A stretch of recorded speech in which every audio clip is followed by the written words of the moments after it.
Today's speaker, Stephen Rick, who is the Director and Chief Economist for CUNA Mutual Group. His primary responsibilities include conducting strategic research, analysis, and forecasting of the areas of financial services, industries with special emphasis on consumer and credit union markets. Dr. Rick holds a senior lecturer position with the Economics Department at UW-Madison, where he teaches money and banking and also macroeconomic courses. He will discuss how the global economy and the overall financial sector and the overall labor market will affect the U.S. economy and interest rates during the next 2 years. We look forward to your presentation, Dr. Rick, and we have made a contribution to the Rotary Polio International Plus Fund as a way of saying thanks for speaking to us today. As I welcome him to the podium, I want to remind you if time allows for questions, I will be out in the audience with a microphone, so please wait as this program is being recorded. Welcome, Rick.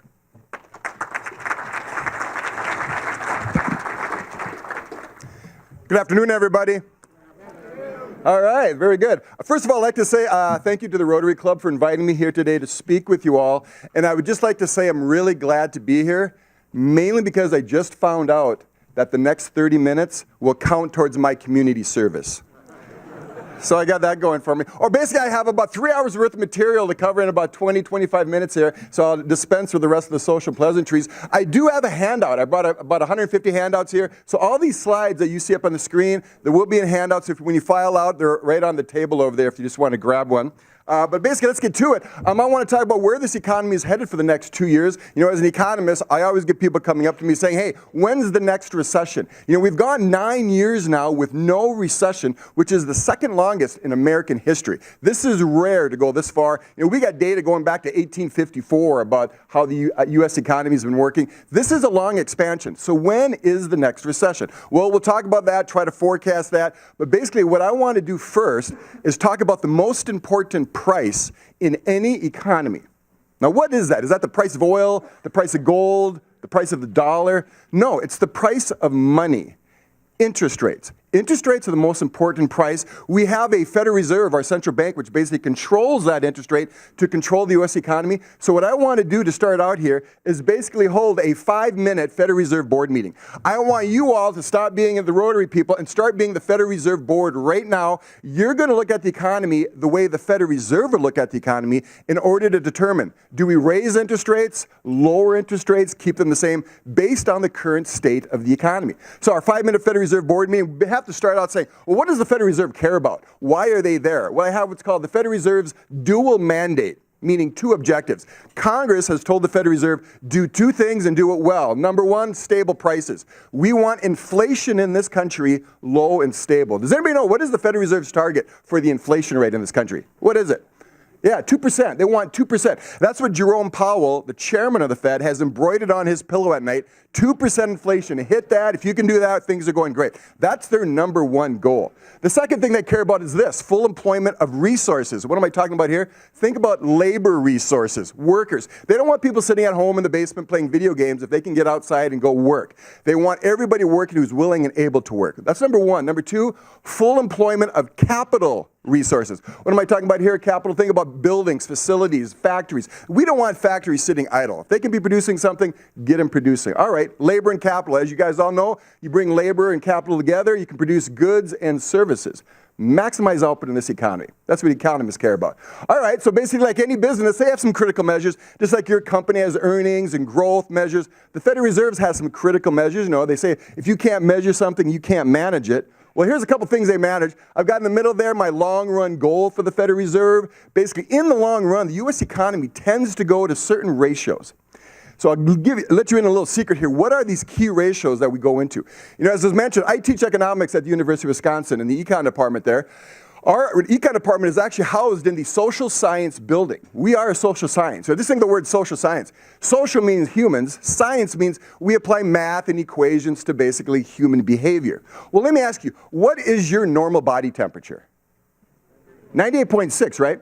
Well, there are ratios that our U.S. economy tends to go to. We cycle up and down around that, but we also have numbers that basically our economy cycles right around. All right, number one, let's put it up on the screen. Their goal, like I said, 2% inflation. Are we actually hitting it? You see the column there? Yeah, we finally hit 2% inflation. Let me bring up a chart showing you the U.S. inflation rate. You see that blue line? There's the inflation rate for about the last 15 years or so. Notice my gold line across that chart. That's the 2% Federal Reserve's target. Notice the last few years we haven't been hitting that. The economy's been running a little bit cool. Think about the analogy with your body. The body temperature has been a little bit cool. We finally hit, see that little blast blue dot there? We finally hit 2% in the last quarter. So the Federal Reserve finally hit their goal of 2% after basically a weak economic recovery for the last 7-8 years. We finally hit it. What's our forecast going forward? You see that green line on the far right there? That's our forecast. Inflation running a little bit above. A little bit of what we call an overheating economy, if you will. Now, how does that impact interest rates? Well, it works like this. When inflation goes up, interest rates go up. So think of higher interest rate on car loans, mortgage loans, the deposit of your CD at your credit union or bank or wherever. Slightly higher interest rates because of slightly higher inflation. All right, overheating economy, remember that term. Moving on, unemployment rate. You know, like I said, I've been teaching economics for about 20 years at UW. Every econ textbook I've had said about 5% is like that 98.6-degree body temperature. The U.S. economy cycles around 5%, but basically economists believe 5% is the natural, the organic, if you will, unemployment rate.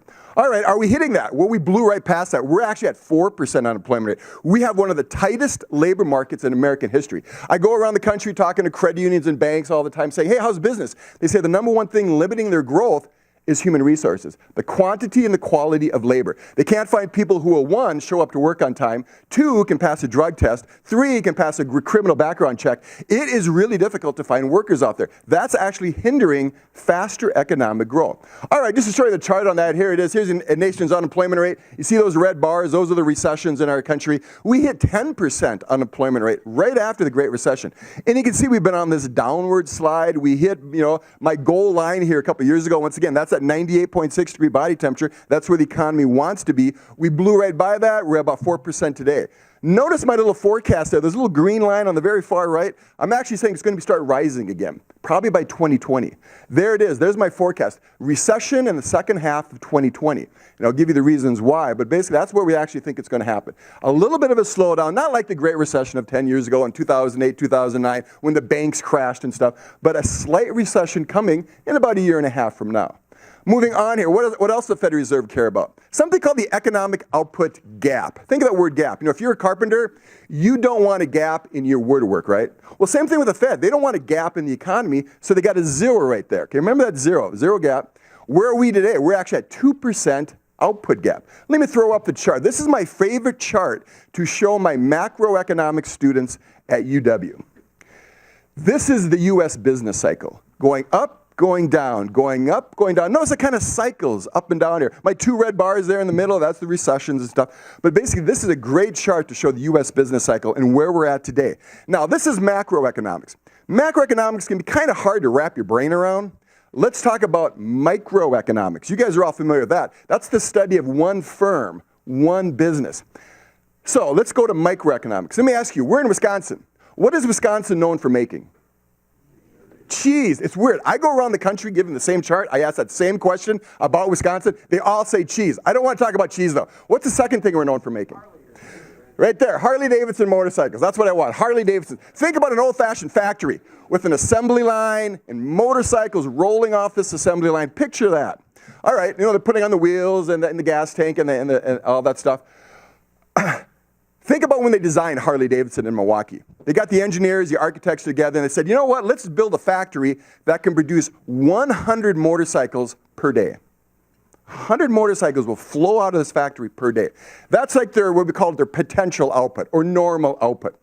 Notice on the very far left of my chart there, back in 1995, the very far left, you called up Harley and say, hey, can I talk to the manager? He gets on the phone, he say, hey, how's business? How's your production rate? And they go, well, we got about a minus 2% output gap. Minus 2% off of 100. How many motorcycles were they making back in 1995? 98. They're only making 98 motorcycles, not 100. 100's potential, that's normal. They're only at 98. So a little bit of a slowdown. Maybe they laid a few people off, slow down some of the assembly lines, whatever. Move over to the right by year 2000. You see that year 2000 there? You call them up, say, hey, purchasing manager, how's business? What would he tell you about the output gap? 3% positive. How many motorcycles were they making at Harley? 103. Now you should stop me right there and say, wait a minute, Steve, you said this factory was designed to produce 100. How can they make 103? Overtime. Right, just put it overtime. Make people come in at night, work overtime. But what are you paying people who are working overtime? Time and a half. Time and a half. Your wage costs are rising very quickly at Harley-Davidson and all the other factories around this country. Labor costs are shooting up. What do you as Harley have to do to the price of your motorcycles to maintain your profit margin? You got to raise it, right? So Harley starts to raise it. Now, you're the Federal Reserve. You're looking at this chart. You're back in year 2000 there. What do you do with interest rates? Raise them or lower them to slow down people from buying Harley-Davidson motorcycles? You raise them. Watch this. Watch the chart. I'm going to put on the interest rate line that you guys are controlling right now. It's called the Fed funds interest rate. Boom, there it is, that blue line. Notice, what did the Fed do back in 2000? They jacked up interest rates. They jack up interest rates. Why? Banks raise the rates on their motorcycle loans. That slows down people from buying motorcycles. That will slow the economy back down. Remember I said, what's the most important price in any economy? It's that blue line. It's interest rates. That determines if people are buying, taking out loans, and putting things on credit. Notice when we go into recession.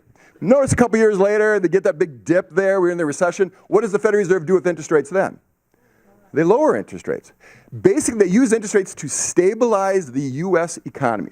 Notice right in the middle of my chart, look at that big dip. You called up Harley-Davidson back in, say, 2009 and say, hey, how's your production rate? Read off the chart. What was their output gap? Minus 6% looks like. How many motorcycles were they making? 94 a day. Huge drop in production. That's why we call it the Great Recession. Look how deep that gold, what's that area, brown I guess? The brown area there versus the other two recessions. That was a deep recession. Think about the duration. How many years were we in the hole, if you will, where Harley wasn't producing 100 motorcycles? You got to count 1, 2, 3, 4, 5, about 9 years Harley was not producing 100 motorcycles. Once again, I'm just using Harley as an example. But basically, where are we today? We have a positive output gap. If you read off the left side of the screen, where are we today? 2%. Think of Harleys producing 102 motorcycles right now. Is that sustainable? Can you keep people working overtime and keeping the assembly lines running full speed ahead? The answer is no. After a while, you're going to burn out your workers, just like you can burn out a machine. So that's why the Federal Reserve today, you see that blue line again? What are they doing with interest rates the last couple of years? They're raising interest rates to slow things down a little bit because we're basically in an overheating economy. Let's move on here. What else does the Federal Reserve care about? Well, they care about that Fed funds interest rate. Some of you say, wait, hey, what is this Fed funds interest rate? I've never heard of that before. That's basically the interest rate that banks lend money to each other overnight. So think here in Madison. You got Bank A lending money to Bank B for overnight lending. But that's probably the most important interest rate in the world. It's kind of like a benchmark interest rate. So many other interest rates are set off of. All right, where should it be? Once again, what's that 98.6 degree body temperature? About 3%. When the economy's just right, that interest rate should be about 3%. Right now, the Fed has that 2.4. So think about the Fed has interest rates kind of artificially low to keep stimulating demand, keep banks, making motorcycle loans and car loans, almost trying to goose the economy. Even though they're raising it, it's a little bit low today. So that's kind of like having their foot kind of jammed on that monetary accelerator, if you will, to keep the economy going forward. But they are raising it. We believe the Federal Reserve is going to raise interest rates 2 more times this year, maybe in June and another time in the fall, to get closer to that 3% neutral interest rate, which is like the 98.6 degree body temperature. And just to bring my chart back up, see where we're at today, like I said, 2.4 on that blue line, heading up on the right axis there, if you read off the right axis, up to around 3%. So yeah, interest rates are going up. What does that mean for you? Well, your CD rates at your local bank or credit union are going up. Your money market deposit rates are going up. Basically, that blue line kind of sets what you guys earn at a bank or a credit union for your deposits. They will continue rising this year, so that's good news for us. Moving on, what else does the Federal Reserve care about? The last thing on our list, the 10-year Treasury interest rate. Now, if we were actually in Washington, D.C. right now, there's the Federal Reserve building over here, but over here is a Treasury building. Let me ask you, who's the Secretary of the Treasury right now? Steve Mnuchin. He's a big guy from Goldman Sachs, very rich, executive producer, a lot of movies. He's basically in charge right there. Does anybody know, what is our deficit going to be this year? Our federal government deficit, where we spend this much, we only tax this much. We got a huge hole we got to fill. We spend about $4 trillion. We tax about $3 trillion. We got $1 trillion deficit this year. Huge amounts. So Steve Mnuchin's basically got to issue $1 trillion in bonds to you and me and banks and Germans and Japanese and get $1 trillion from them to spend on aircraft and FBI agents and everything else we spend. Huge $1 trillion deficit. Basic economics is if you increase the demand for something, what happens to its price? If you increase the demand for money, it's going to push up the price of money. So we actually expect interest rates to rise because of $1 trillion deficit. But in the long run, once again, let's go back to my analogy of that normal body temperature. We should be at about 4% right now on the 10-year Treasury.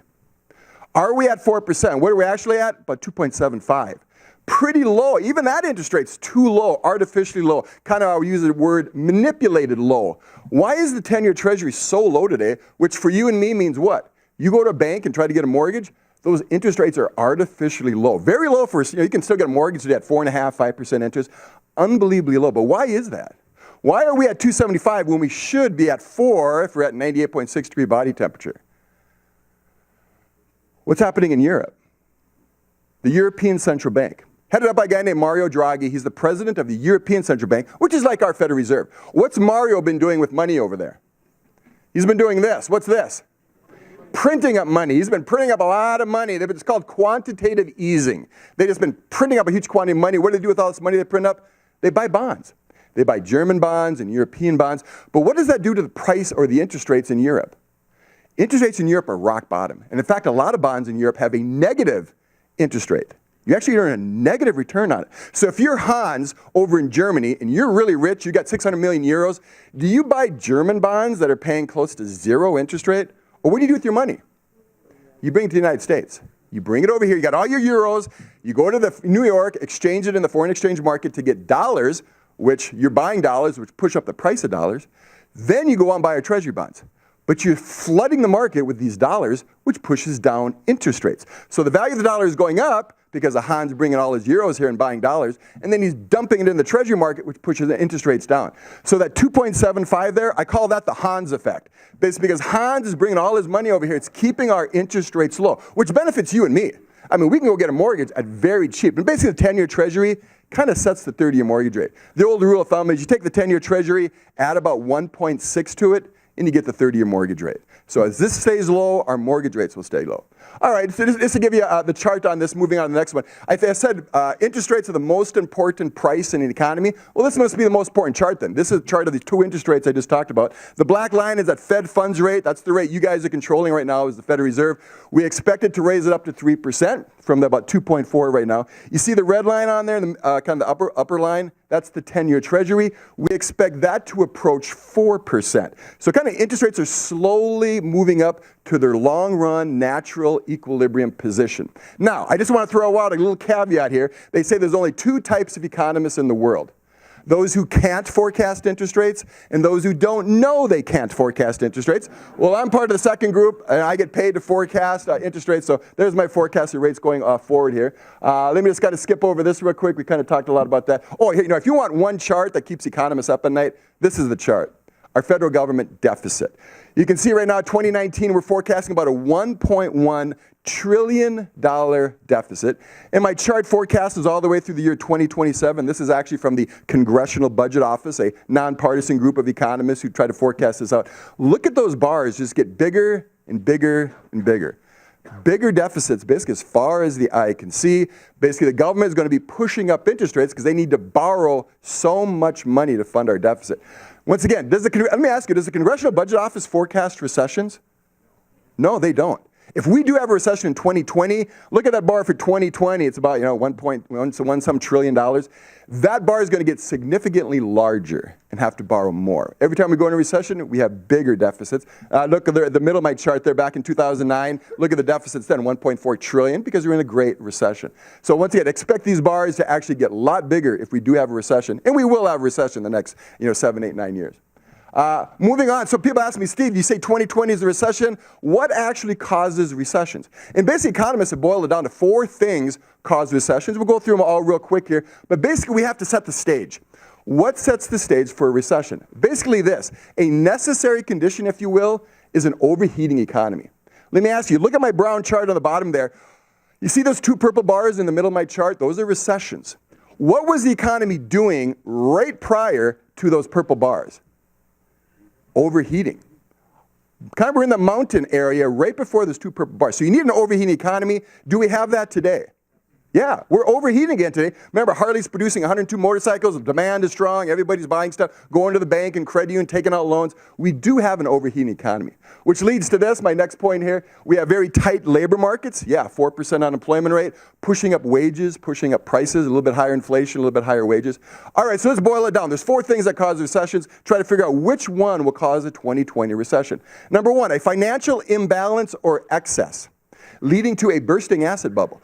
Let me ask you, you see that first purple bar back in 2001? What asset bubble burst back in 2001 that caused that recession? Yeah, very good. 2001 stock market crash. The tech boom, NASDAQ, all that came crashing down. You and I had a negative wealth effect. Remember our 401ks turned into 201ks really quick? All right, that caused a recession. 2008, the housing market. Remember, our home prices fell in this country 35% from 2006 to 2009. You lose 35% of your housing wealth. Yeah, you're not too happy, your spending drops, your saving goes up. That causes a recession. Do we think there's an asset bubble out there ready to pop today? Is this the cause for the 2020 recession? Nah, people say the stock market's a little overvalued, but probably not as high as it was back in 2001. So we really actually don't think an asset bubble is forming out there. So let's go to the second factor. How about some exogenous external shock? What would be an example of that? A war, very good. Trade war, very good. All right, a terrorist attack, a war, trade war. Remember that 2001 recession we had? Remember we had the 9/11 terrorist attacks? You have a terrorist attack, consumer confidence falls, people stop shopping. Well, that causes a recession. All right, we call these black swan events. These are really hard to forecast, right? I mean, it's hard to forecast the next terrorist attack, next war. Trade war, hopefully cooler heads will prevail, and we don't go into full-blown trade war with China or Europe.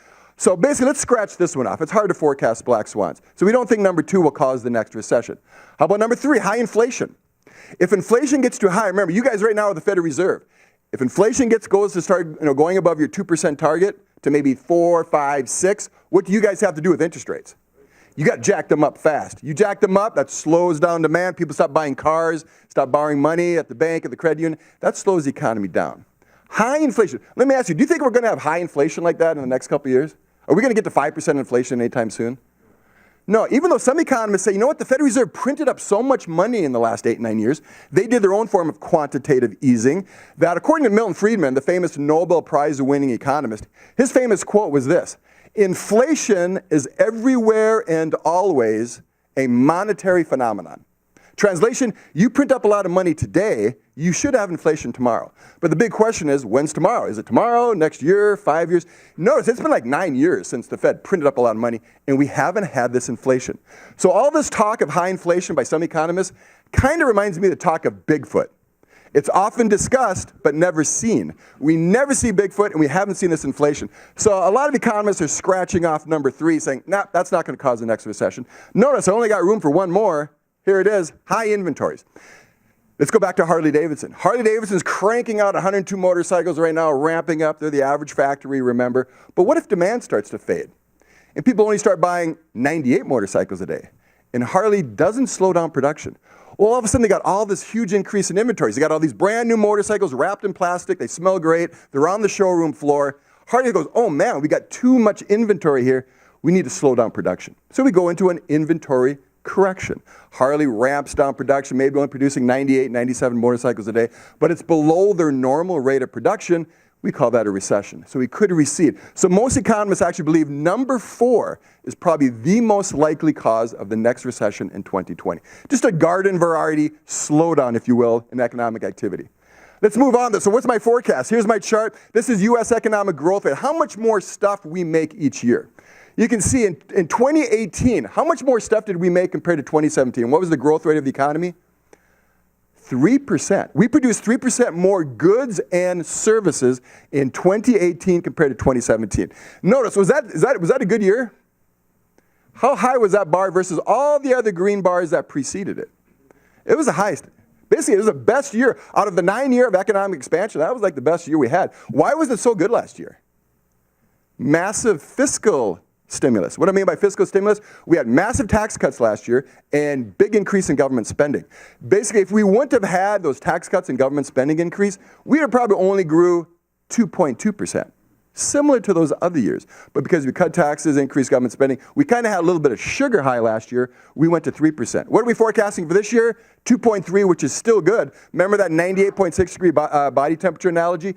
2%, see my goal line across my chart? 2% is what we normally organically grow at.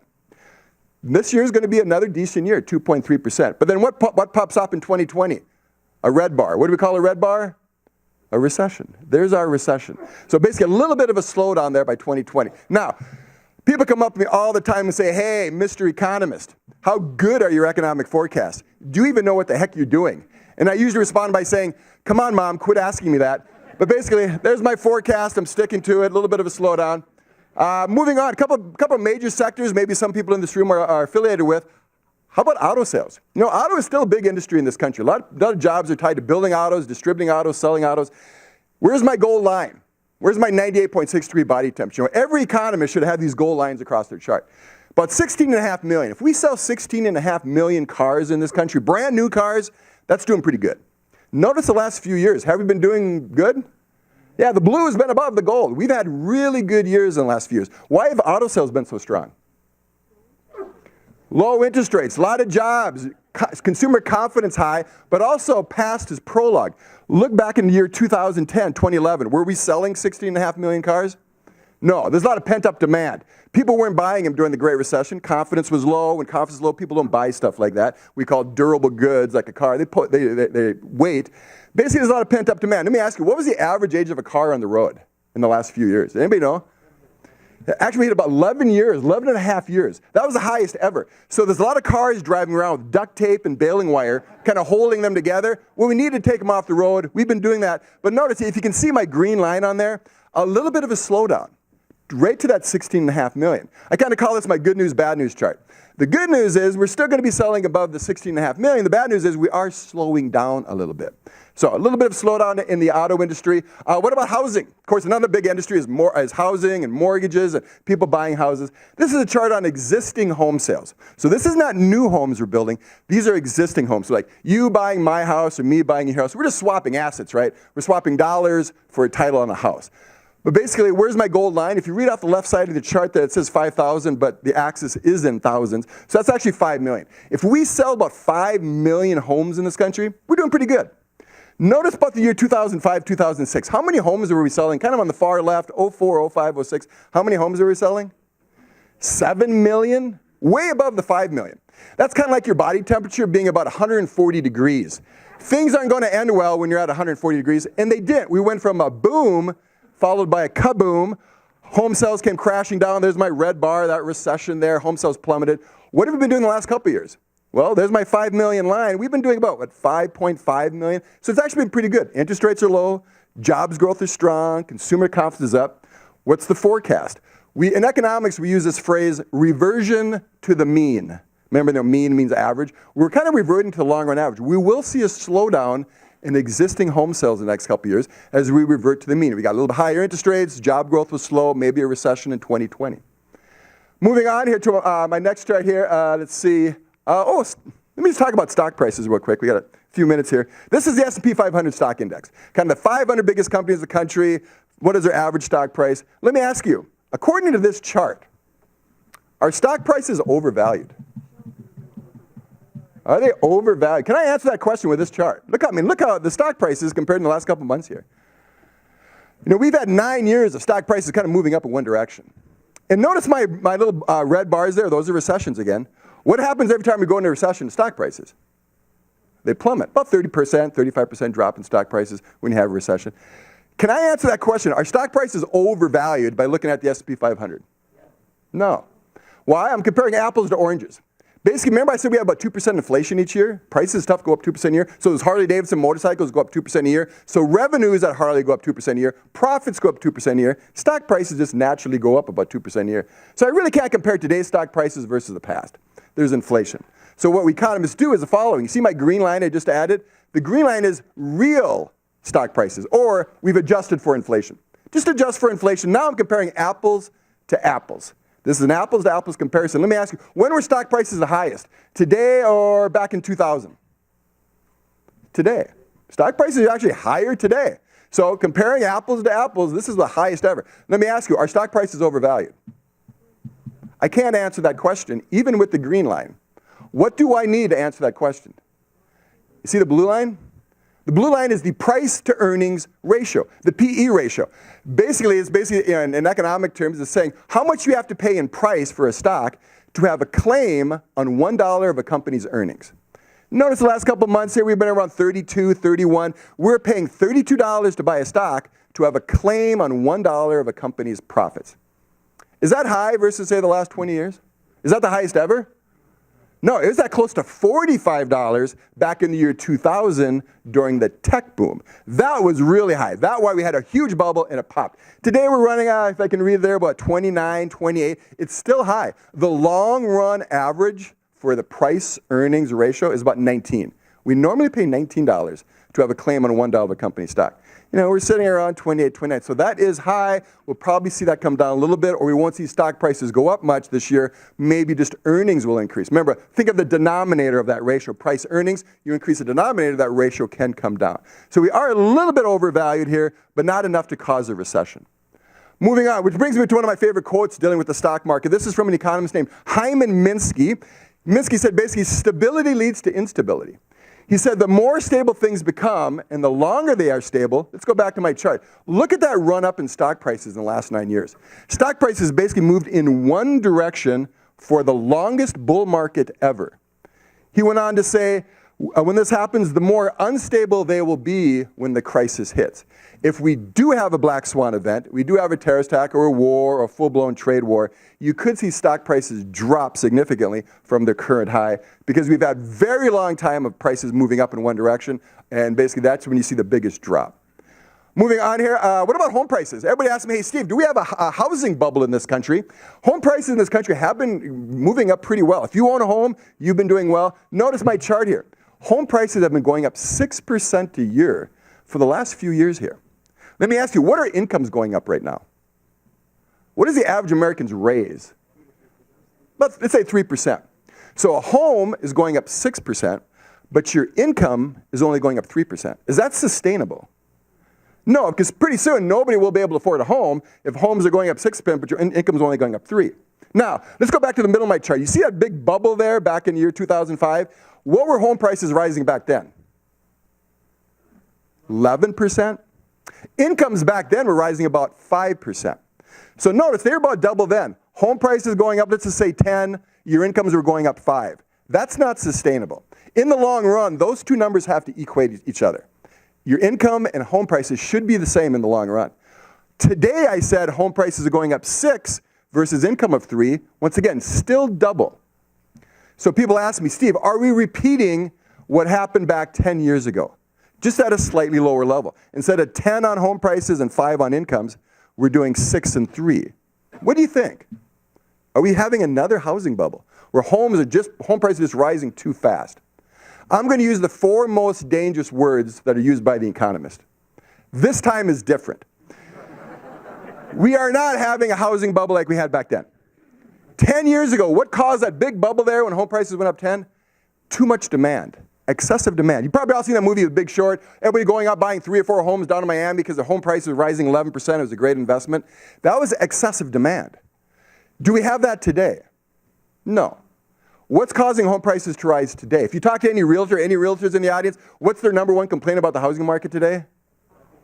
No inventory. There's nothing for sale. It's a supply side effect today, not a demand side effect like we had 10 years ago. This is a supply side effect. Basically, economic history shows supply side effects can last a really long time. Basically, we can't build enough homes right now. There's a shortage of carpenters, electricians, plumbers, masons. We just can't build enough. This supply side will last for a while. So notice my forecast for the next couple of years up there. Home prices will continue to rise around 5-6% faster than incomes because we have a supply side phenomenon, not a demand side. Let me just finish up with the last thing here. I got about a couple minutes. Consumer confidence. People say, hey, Steve, why are people spending so much?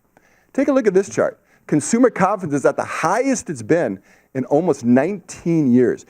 You have to go back before the terrorist attacks of 9/11 to see people this happy. Why are people so happy? Well, let me just finish up on a happy note here.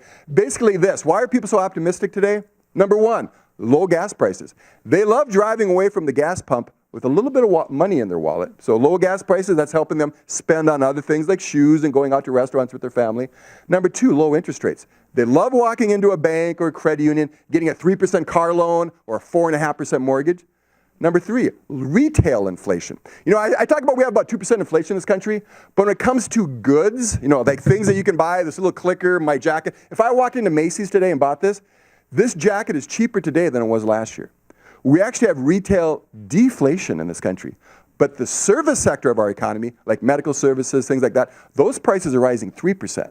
So when you average it out, we have inflation mainly because of the services, not because of goods, not because stuff that you can put in a bag and put in your car and take home. Those prices are falling. What else do we have? Rising stock and home price. If you own a home, you own stocks, you're doing quite well. 50% of Americans own stocks. They're happy. 63% of Americans own homes. They're happy. But if you're the 50% who don't own a home or own stocks, you're not doing very well. That's increasing the income and wealth inequality in this country by significant amounts because of these low interest rates have boosted both of the stocks and home prices. Moving on, the labor market's at full employment, and you have rising job openings. So the labor market's great. We've talked about that already. They also they have low debt burdens. They have improving credit availability. You go into a bank today, you're more likely to be approved for a loan than you were a few years ago. And the last one, tax cuts. Hey, who doesn't like tax cuts? A little bit more money in your pocket. That, like I said, helped boost the economy last year to very high levels. So with that, my time is up here. But basically, 2020, the next economic slowdown, up till then, things are actually doing quite well. All right. With that, any comments, questions, snide remarks before we break? Okay, very good. Yeah. All right, well, thank you. Do you have time afterwards? Yeah. Okay. Thank you very much, Stephen. He'll be up here if you have some questions. We are adjourned.